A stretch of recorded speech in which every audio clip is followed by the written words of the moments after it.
Este video llega gracias a... Cambia tu préstamo a rebajatoscuentas.com y tendrás cuotas bajas garantizadas. Es momento de aliviar tu bolsillo. Aplica para préstamos de empresas no supervisadas por la SBS. Podría aplicar para plazos mayores a tu actual préstamo. Gracias a Samsung. Fenómeno El Niño.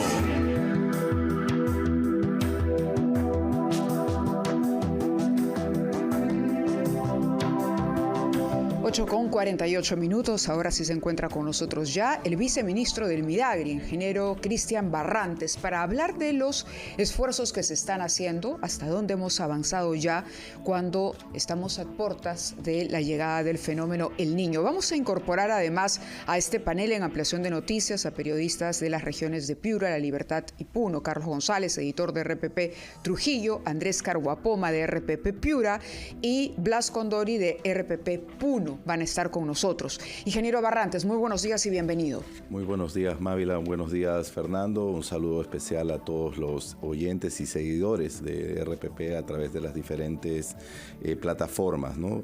Para aquí, justamente para informar, ¿no? Venimos trabajando ya 316 puntos a través de la Autoridad Nacional del Agua. Le llamamos puntos críticos, que son los puntos donde nos vamos descolmatando ríos y quebradas desde Tumbes hasta la región Ica.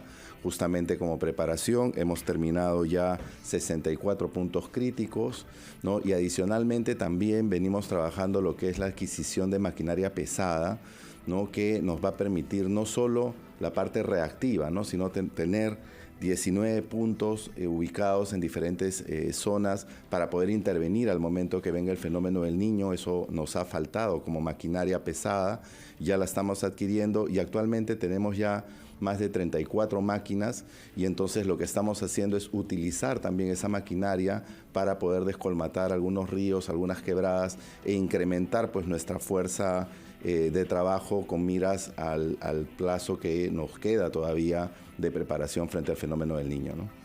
Antes de que tomen la palabra nuestros compañeros del norte, Piura y también La Libertad, pero también de Puno, yo quisiera referirme a las cifras que usted ha dado. Han establecido 316 puntos críticos de los que requieren descolmatación, de los cuales han descolmatado 64. Quiere decir que faltan 250. Sí. Y esto en las pocas semanas que nos quedan hasta el periodo de lluvias, porque una vez que comienza a llover fuerte, no se va a poder seguir trabajando. Claro, lo que pasa es que ya están con maquinaria, o sea, ya empezaron su trabajo, y los trabajos normalmente tienen entre 45 a 60 días. Entonces ya nosotros tenemos la previsión que para la primera semana de septiembre todos esos puntos van a estar culminados. Diciembre o septiembre. Perdón, de diciembre, disculpe. La primera semana de son diciembre. 4 semanas. Sí, 4 semanas. en 4 semanas deberían estar. Hace poco, la semana pasada, teníamos solo 52 puntos, ahora tenemos 64. Y es una progresión geométrica, por así decirlo, porque ya todos los puntos, todos los procesos de contratación ya han avanzado, y por lo tanto ya lo que estamos haciendo es solo el avance físico, ¿no? Incluso hay algunos lugares, porque hemos tenido la oportunidad de visitar diferentes zonas, hemos estado viajando a diferentes lugares. Nuestra señora ministra ha estado en la región La Libertad, yo he podido viajar a Piura últimamente, hemos estado también en los ríos de Lima, y lo que hemos visto también es que las propias empresas están haciendo dobles turnos, ¿no? Están aplicando el trabajo mañana y tarde, ¿no? De tal manera de poder alcanzar los plazos que se les ha indicado en sus contratos, ¿no? Estamos en contacto ya con los colegas del norte. Sí, y Puno. tenemos a Carlos González ya listo, editor de RPP Trujillo. Carlos, buenos días. Muy buenos días, Mávila, Fernando. Un saludo también para el viceministro Cristian Barrantes. Viceministro, ¿en qué medida se puede garantizar la limpieza total en los principales ríos de La Libertad, sobre todo en el río Moche, en Trujillo, y en Guamanzaña y Chorobal, en la provincia de Virú? Los agricultores y pobladores aseguran que el avance es bastante lento, y la Contraloría acaba de emitir una información, un informe de que no se estarían cumpliendo con las especificaciones técnicas por parte de las empresas encargadas.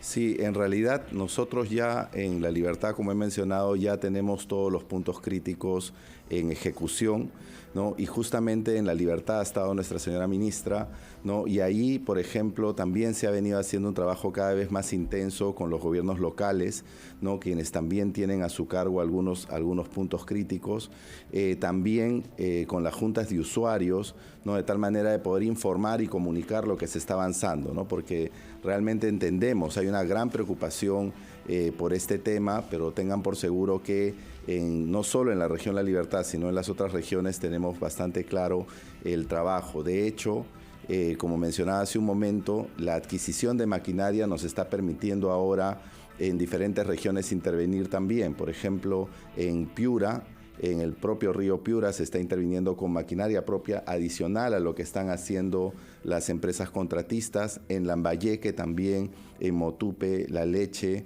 ¿no? Y en la región Lima, también en Lurín y en el río Chillón también están nuestras maquinarias propias trabajando, ¿no? Entonces hay un trabajo bastante intenso. No solo está trabajando la Autoridad Nacional del Agua, ahora también se ha sumado el Programa Subsectorial de Irrigaciones, que es una entidad también del Ministerio, ¿no? Que también se está sumando en otros puntos críticos, ¿no? Para lograr intervenir de la mejor manera, ¿no? Y ahí hay un tema también que quería mencionar, y es que, como ustedes han visto, hay un trabajo también multisectorial que hay que resaltar.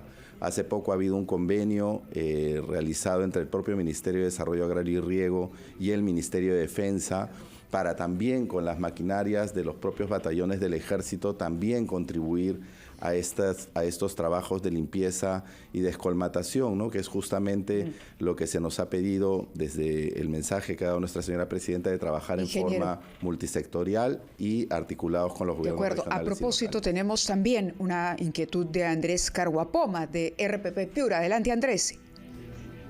¿Qué tal, compañeros? Buenos días, viceministro Cristian Barrantes. Bueno, son más de 6 kilómetros del río Piura, cuyo cauce se encuentra con sedimentos que han reducido evidentemente su capacidad. En un primer momento, viceministro, se dijo que la Autoridad Nacional del Agua se encargaría de estos trabajos. Sin embargo, posteriormente se informó que sería el PSI los que se encargarán de estas tareas.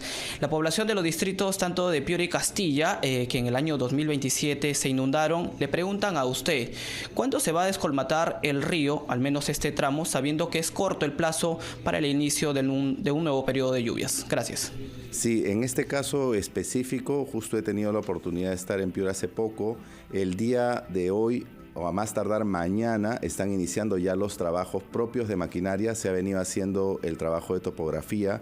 Esto es una intervención bastante grande en realidad, que pasa justo por la zona urbana de la ciudad de Piura, ¿no? Ahí tenemos más de 5.5 kilómetros y hay una intervención del Programa Subsectorial de Irrigaciones por aproximadamente 17 millones de soles para poder lograr esa descolmatación y evitar pues que haya algún desborde, a pesar de que hay defensas ribereñas en la zona, ¿no? Entonces sí es un trabajo que entre hoy y mañana debe estar ya iniciando con la propia maquinaria. Ahí también hay un trabajo a doble turno y por lo tanto en 30 días eso debería estar concluido.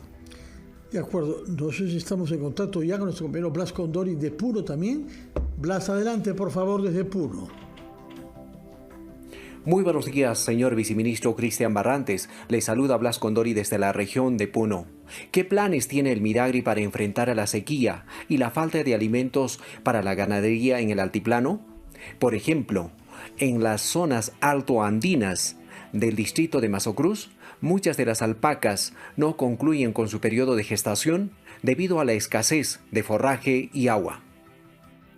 Sí, ahí es un tema bastante importante, ¿no? En el sur no solo es esta época, ¿no? Ya venimos más de 3 años con déficit hídrico en el sur, ¿no? Lo que hemos hecho es, a través de un decreto de urgencia, se han asignado 219 millones de soles para diferentes acciones. La primera, justo por lo que se mencionaba, es la compra de alimento. Se está comprando 34,000 toneladas de alimento para los animales, principalmente de la región Puno, pero también de otras regiones del sur, ¿no? Por otro lado, se está trabajando en lo que es la rehabilitación de pozos. Hay unos pozos a tajo abierto, que la propia población ha hecho, son propios pozos artesanales y que a través de la Autoridad Nacional del Agua estamos profundizando y colocándole sistemas de bombeo con paneles solares, de tal manera de que puedan obtener una mayor eficiencia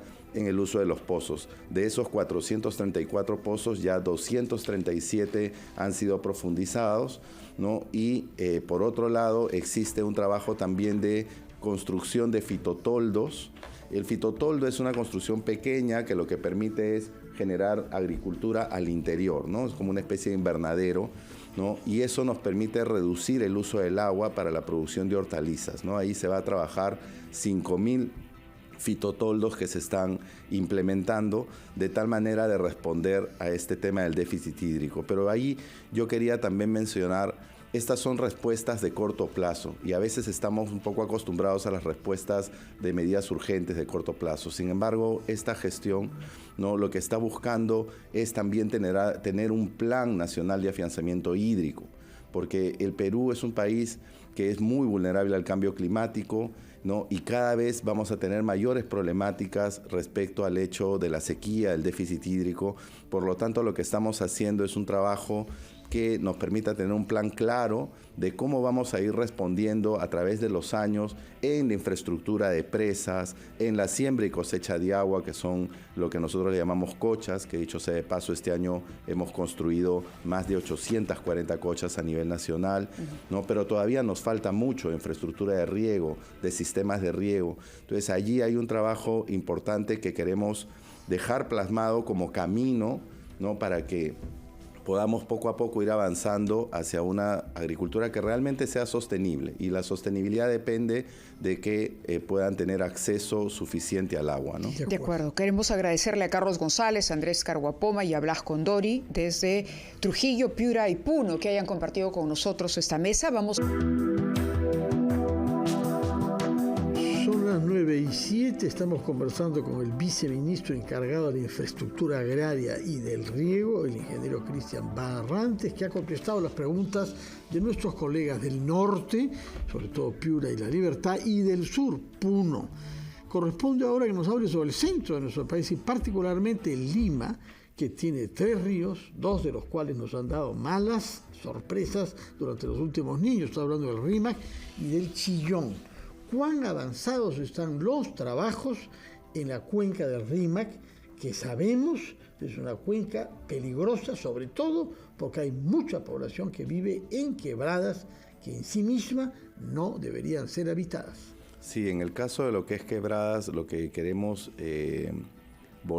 realizar es justamente lo que hemos visto que ha tenido muy buen efecto, ¿no?, que es el tema de la construcción de diques y la construcción de geomallas que protegen de las avenidas, sobre todo el material más grueso, no solo permiten el paso del agua, ¿no? Entonces, en este sentido son 21 quebradas donde vamos a intervenir. De hecho, ya tenemos los estudios realizados y ahora lo que corresponde es hacer la parte ya física, ¿no? ¿Tiene tiempo? Tiene los estudios hechos, pero faltan pocas semanas para sí, en realidad. ¿Cuáles son? Díganos antes, ¿cuáles son esas 21 quebradas? ¿Desde dónde hasta dónde van? En realidad son quebradas de Chosica, de Ricardo Palma, fundamentalmente alguna quebrada en Cieneguilla, ¿no? Ahí hay 21 y hay una en Ica, ¿no? En la intervención en quebradas se da porque son espacios bastante estrechos, ¿no?, y que nos permiten justamente colocar algunas barreras de protección, ¿no?, que es lo que se ha previsto. Se colocaron algunas, me parece 9 se colocaron en el año 2015 y hemos podido ver que han funcionado bastante bien. Entonces la idea ahora es proteger 21 quebradas, ¿no? ¿Y con eso será suficiente? Sí, nosotros consideramos que el trabajo ahí va a permitir, como ha sucedido en otras quebradas, permitir solo el paso del agua y evitar la presencia, pues, de rocas y de material pesado que sí puede afectar a las poblaciones, ¿no? Pero ahí yo sí también quisiera hacer un llamado a la población, ¿no?, porque realmente nosotros podemos hacer todo un esfuerzo de protección, etcétera, pero los ciudadanos tienen que entender que no se pueden poner en riesgo, ¿no? Si hay viviendas muy cerca al paso de las quebradas, hay viviendas incluso en las zonas de las quebradas, ¿no?, que deben de entender y deben de tomar acciones sobre el hecho de que están en una zona de alto riesgo. Son Pero zonas había realmente un algunas proyecto para intangibles. reubicar a estas personas. Bueno, el Ministerio de Vivienda lo que está Así es, haciendo... recuerdo que lo había anunciado la Sí, ministra. es Pérez Cuellar. tener la posibilidad de que estas familias puedan estar en otros lugares, ¿no? Puedan estar en viviendas, en procesos de alquiler, financiarles incluso esos pagos de alquiler para que no estén en riesgo, ¿no? Entonces, esto es un trabajo que incluye también no solo al gobierno nacional, a los gobiernos regionales y locales, sino también a la propia población, ¿no?